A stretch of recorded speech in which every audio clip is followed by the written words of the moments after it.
नमस्कार। प्रणाम सब गोटा के। हम वंदना झा आई यहाँ सबके सामने एकटा उदासी गीत लऽ के एलहुं हैं। एहि के रचयिता छथिन महाकवि श्री विद्यापति जी। तो आशा करै छी अहाँ सबके नीक लागत।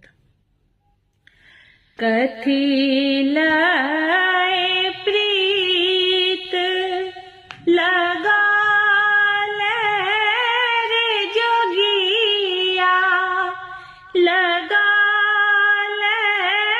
रे जोगिया, प्रीत लगाने चल जाए, प्रीत लगाने चल जाए।